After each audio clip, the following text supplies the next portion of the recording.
Welcome along, everybody. Welcome along. It's me, Mark Fanning, back again. Day two at Galway is what we're going to preview along with day one of the Glorious Goodwood meeting. Um, I'm going to review just Galway. What an epic day's racing. Results didn't go our way, but what a fantastic day's racing always is around Galway. And really looking forward to day two along with day one at Glorious Goodwood. I'm just going to touch on today's action first of all, and then we'll get stuck into the preview for day two of Galway and day one at Glorious Goodwood.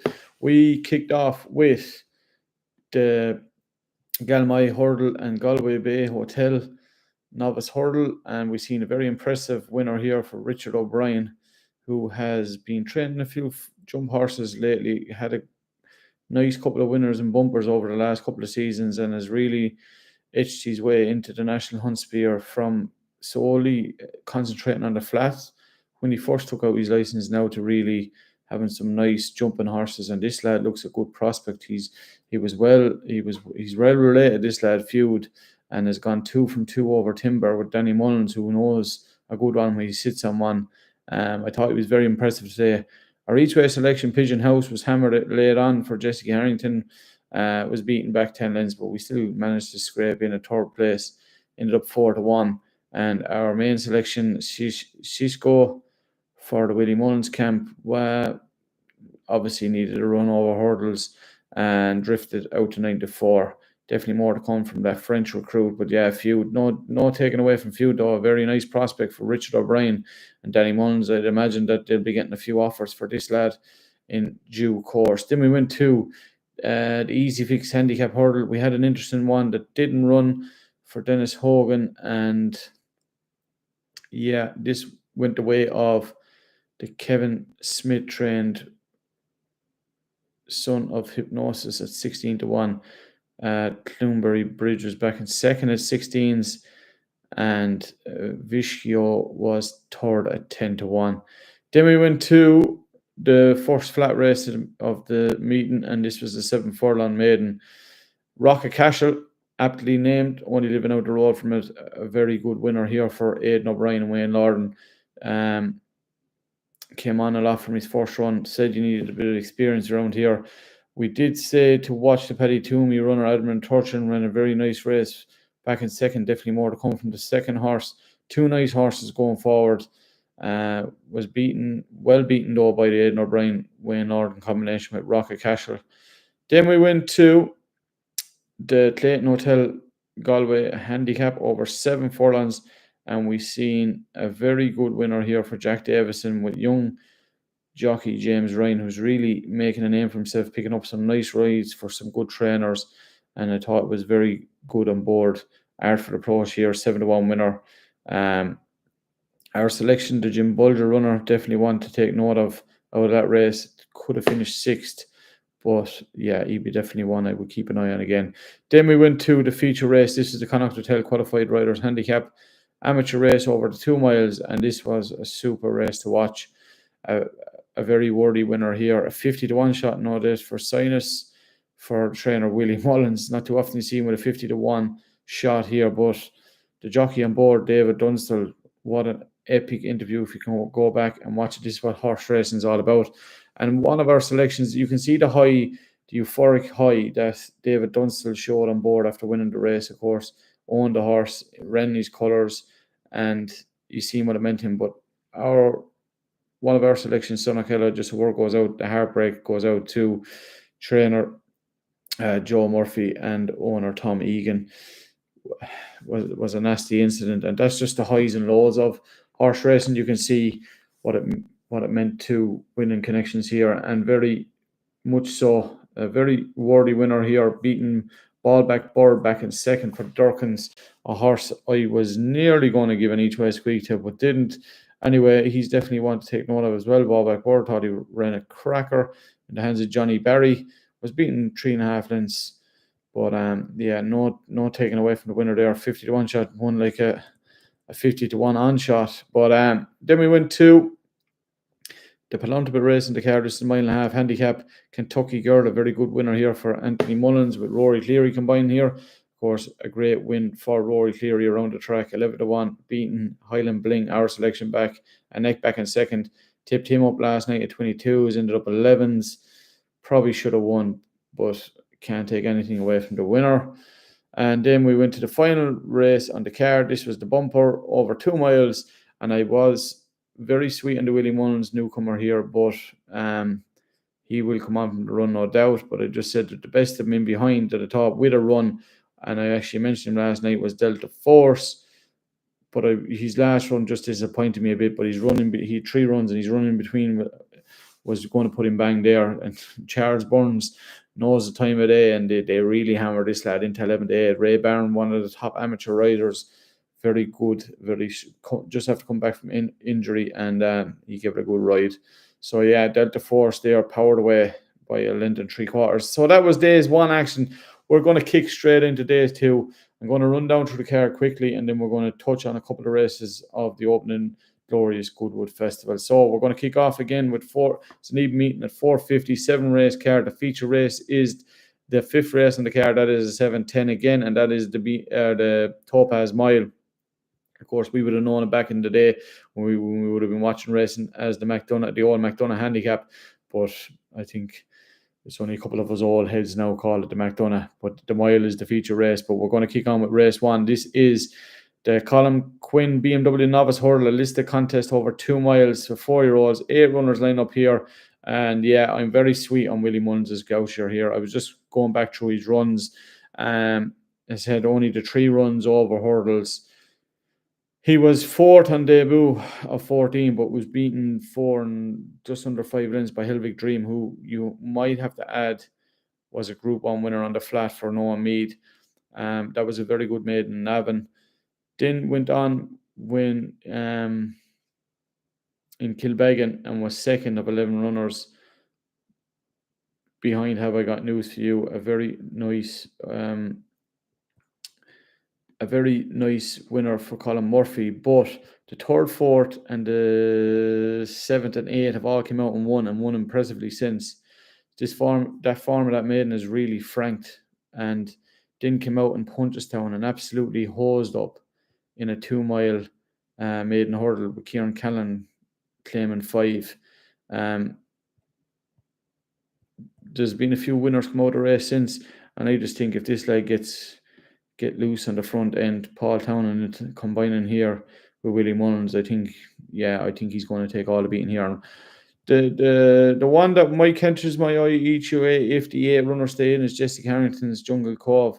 Has had a lot of runs on the flat, but his only run over hurdles was an impressive winning one around Ballinrobe when beating Zulu Mike by 4 3/4 lengths in a 15-runner maiden hurdle. Connor Smithers, a very young capable rider, claimed 7, but can't claim this as a listed contest. And it's very significant that he keeps the ride, and that will give him some confidence going forward. The fact that Jessica is going to keep him there when she could have easily got one of the top professionals when his 7-pound claim doesn't come into effect. So hopefully he gets a good spin around and might be the one, hopefully, to trouble Willie Mullins' runner. But I'm going to go for Groucher. I think he gets the job, opens the account impressively here. Well, he's already opened his account, but goes 2 of his last 2 starts in the novice hurdle. Then we're going to kick to the beginner steeplechase over 2 miles 2. We have 8 runners declared here. One that catches my eye, really interesting runner here, Merlin Giant for Emmett Mullins, done a miler combining. Son of Camelot has won a Grade A hurdle in Fairyhouse back in December 2022. Has won on the flat, has some very nice races under its belt, making his chase debut, but was 2nd in the qualified riders maiden around here at the festival back in 2022, and was also 2nd in a bumper. Yeah, I just think this lad could be set up for here, and I just think very shrewd combination there. Emmett Mullins, of course, in the colours of the Fees. in the Mees, should I say, and Donald Myler, a very good rider. 3-1, definitely gets my vote here. Merlin joined in the second. Then we're going to go to the Colin Quinn BMW Irish EBF Fillies Maiden over 7 furlongs, 2-year-olds, 14 declared here. I'm not going to stick around too long. There's a very warm favourite here, Aidan O'Brien, Wayne Lauren combined in the Michael Tabor colours, Bubbling. Was fourth on debut in Leopardstown in a very good maiden, in a Fillies maiden, and was only beaten 4 lengths by exactly Aidan O'Brien's other run in the race. Gave Billy Lee his first winner for Aidan O'Brien, and has since gone on and finished second in a Group 3 behind Bedtime Riley Ascot winner Bedtime Story, and was only beaten less than 4 lengths. So I just think an improving Aidan O'Brien filly having her second run needs the experience to go around Galway. I just think this daughter of No Name Never gets the job done here and gives Aidan O'Brien and Wayne Lord another winner in the week. True connections, Paddy Toomey, Billy Lee combining with Lady Marine, a Dubawi filly, 3-1, and definitely could be one of the newcomers to take a chance. But as I said, I really like to have a run around Galway, but with Paddy Toomey and Billy, they know the time of day, and they've done it here. I think last season they had I think Purple Lily came out and won this race on her debut. I'm probably going to get slagged over not knowing that. I'm nearly certain that Purple Lily, she won the race last year. I think she was having her debut as well. Could strike lightning twice. They could very well do so, because two of the shrewdest combinations in Irish racing at the minute. So that could be the one to trouble Bubbling, but I just think Bubbling has the form book. And if Paddy Toomey's filly is special, it'll take a special one, I think, to beat Aidan's one, especially first time out. Then we're going to kick 2, 7 furlong maiden for 3-year-olds plus. 10 runners declared here over the 7, as I said. A warm favourite with Dermot Wells, Chris Hayes, Yakshilian, a gelding by Nemes, fourth on debut in Navan. I was actually in Navan the same day. It's not really a race I would be screaming at. I would probably take on the favourite. Boyle Sports are running a fantastic offer all week, and I know I harp on about it, but they all the races in Galway and Goodwood, if you finish second to the FAV, you get your money back as a free bet up to €20. And I just think that could be a good offer here in some of these races, to have a free bet maybe at something in behind. I thought Future Cutlet was an interesting runner here with Eric McNamara and Billy Lee combining. A nice run on debut in Limerick, was 5th of 13 runners, but was beaten less than 4 lengths, and then went to Limerick a little bit. If I thought maybe might do a little bit more, but his debut run put him bang in the mix here. Runs in the colours of Kate McNamara, and it will be a good winner for the McNamaras if they could get on the board here. Drawn well in 3. The favourite is drawn in 10. So yeah, I'd rather take a chance maybe each way with Future Cutlet for Eric McNamara and Billy Lee. Then we're going to go to the feature race on the card. This is the Colin Quinn BMW. Sorry, I called it a Topaz Mile at the start of the video. The sponsors, if you're out there, apologies. This is the Colin Quinn BMW Mile. As I know, back in the day, the old McDonough handicap. Over the mile, as I said, 21 runners declared. It's not even about form in this race. It's about getting a run. And there will be some hard luck stories. There's actually really 3 that catches my eye. I think the very top horse is a very interesting runner with Paddy Toomey and Billy Lee, but is carrying a lot of weight with 10 stone, and is absolutely getting crucified with the draw on 21. Now, maybe 21 might actually play to his advantage, because if you were drawn the likes of 15 out, you mightn't get any run. Maybe 21, you might actually be able to slot him behind, but you will have to get through a wall of horses, or else you're going to come too wide, one or the other. I think you're probably going to have to play a kind of a luck factor here with a draw on 21. But at 28-1, you're going to get 5 places in this race. So I wouldn't put anyone off maybe having a euro each way on the top way. But the 2 main fancies that catch my eye that I'm going to stick with is Old Faithful for Aidan O'Brien, Wayne Lauren. I thought this son of Sayuni, 3-year-old, so gets the 3-year-old's allowance. Was third on debut behind Diego Velasquez, second string when Shamey rode him in the Cora. Was beaten less than 5 lengths. Okay, was a bit below par in his second start when was third at odds unbeaten around Gorn and was second in the stall then when Oshie Murphy came over to ride. Took 6 runs to get off the mark, but got off the mark in Naas, albeit it was in a rated race and was only 4 runners, but got off the mark and then backed it up when winning a mile 2 handicap around Navan.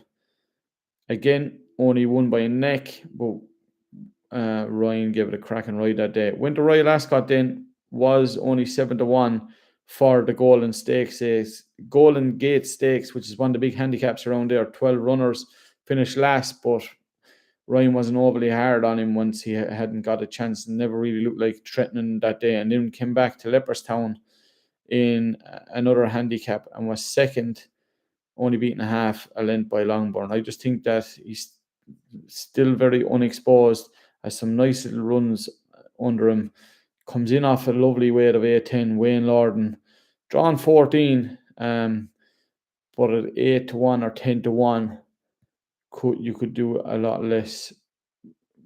worse with your money. And the other one that catches my eye is an interesting runner, Henry Bromhead and Rachel Blackmore combined here. Rachel's mixing in here with the flat lads. Drawn 5 has a lovely draw, Namar, in very famous colours of the Smurfit family. Has had 9 runs, this Invincible Spirit offspring.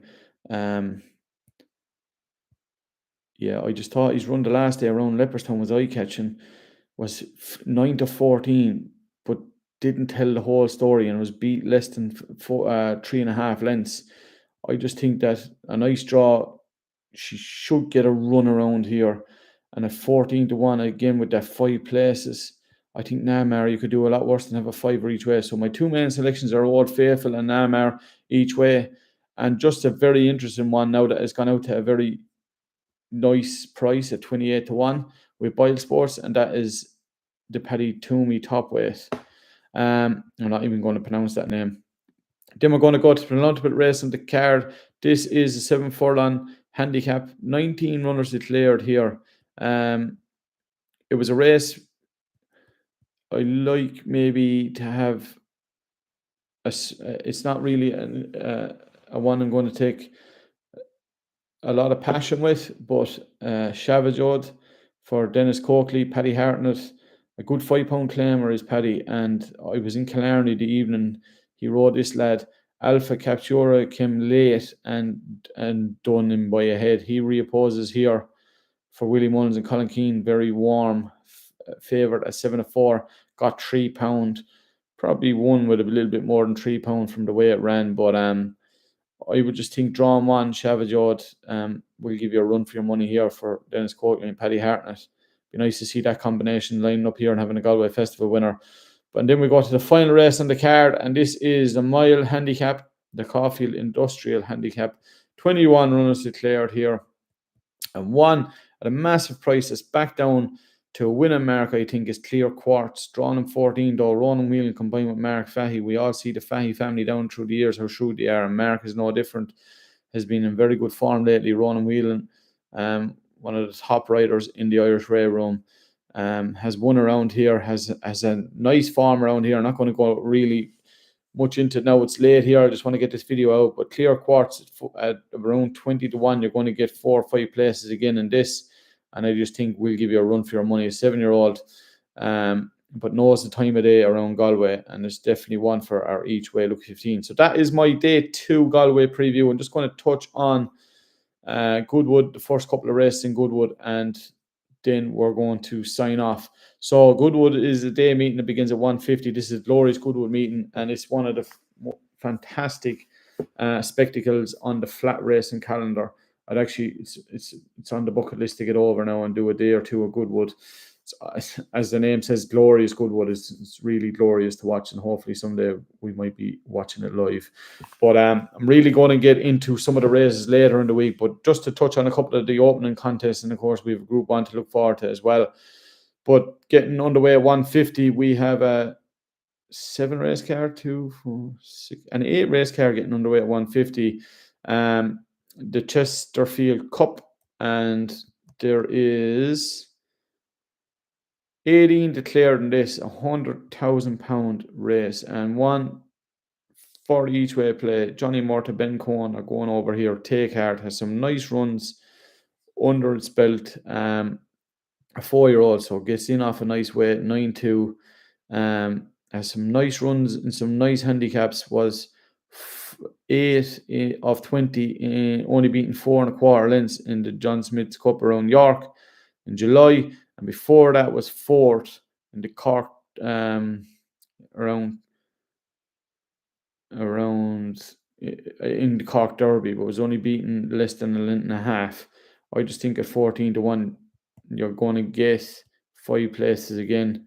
So Take Heart for me each way in the opening contest for Johnny Murta. Hopefully, he can bring it back over to the Irish soil. Then we're going to go to the Hong Kong Jockey Club Whirlpool Vintage Stakes over Group 2 over 7. This is 2-year-old, 8 runners declared here.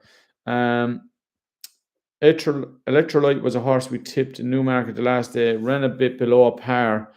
Still wouldn't rule him out today now with Archie Watson and James Doyle. Was second in Royal Ascot when only touched off by a nose by Rashabar. I can remember the race. I was actually, it's going to do a little bit of bragging here. I was actually over there watching the race and back the winner. So yeah, I just thought his run the last day wasn't what I thought he was going to do. I thought he'd be closer to Whistle Jacket, if not beat him. And I just, yeah, still with 8 runners each way, 10-1, I think he might be thereabouts.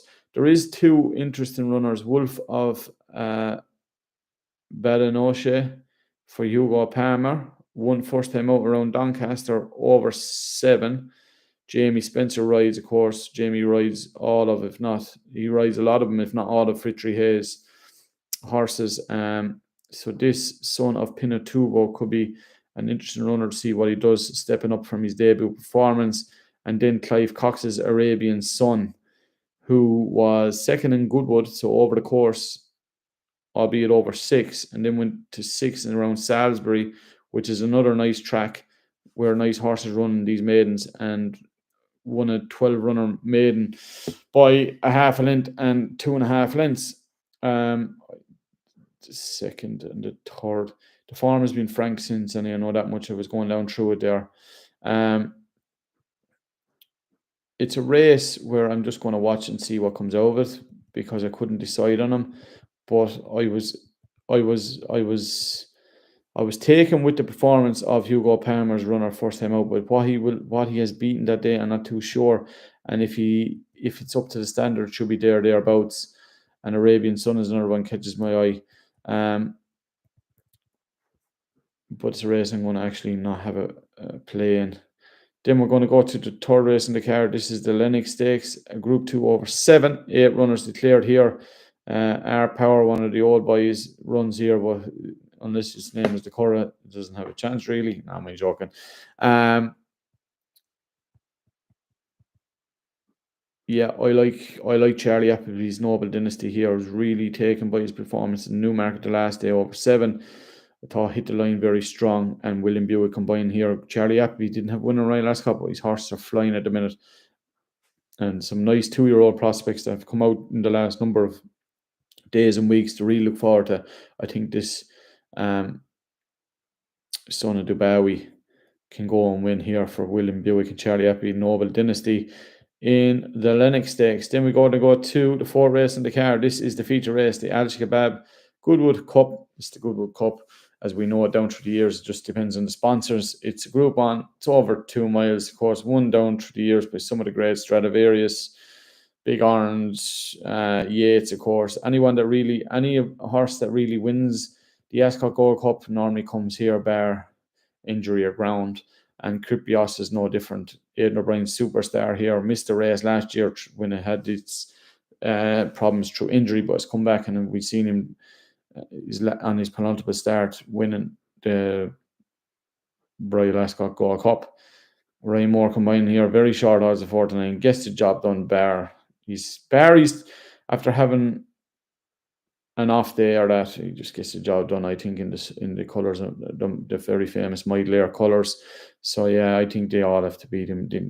I don't think they all have to beat him. I know they all have to beat him. So the one that might run him home for a place and for the forecast is the John Gosden runner, Sweet William, was third behind him and Trawlerman in the Gold Cup at Ascot, and Rav Haviland having a big ride race, of course, in very famous pink and white colours at the Normandy stud. But yeah, Kiprios here for me. He's definitely one that I will be putting in one of those short Acumes on the day. Then we're going to go to the last race I'm going to preview. It is the 5 furlong handicap, 13 runners declared here, and there is a very interesting runner, I think, here, back down to winning mark, Navelio, George Boy. We've seen what George Boy has done since he's become a full-fledged trainer, absolutely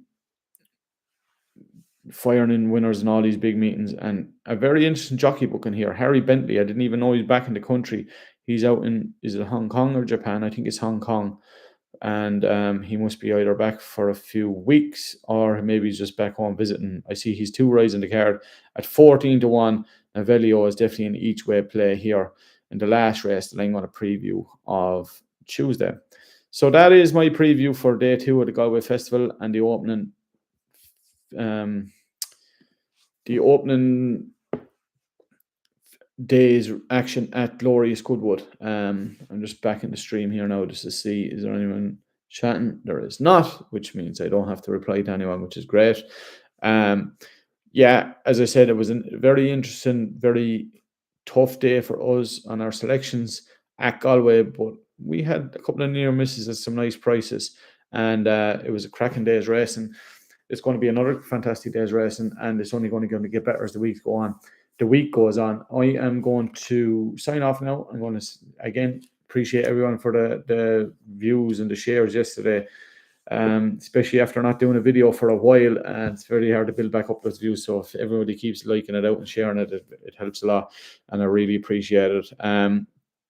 Yeah, we're, as I said, really looking forward to the rest of the week, but we've some nice selections in for tomorrow's action. And yeah, I'm going to come back then tomorrow in the afternoon, and I'm going to put together a Wednesday and a Thursday for the Galway Hurl and Galway Plate Day. I'm going to put those two together in one video along with day 2 and 3 of the Glorious Goodwood Festival. And yeah, look, I'm going to leave it at that. So again, guys, really appreciate the support. Hit the like, hit the share button, and I will be back again very soon. Cheers, guys.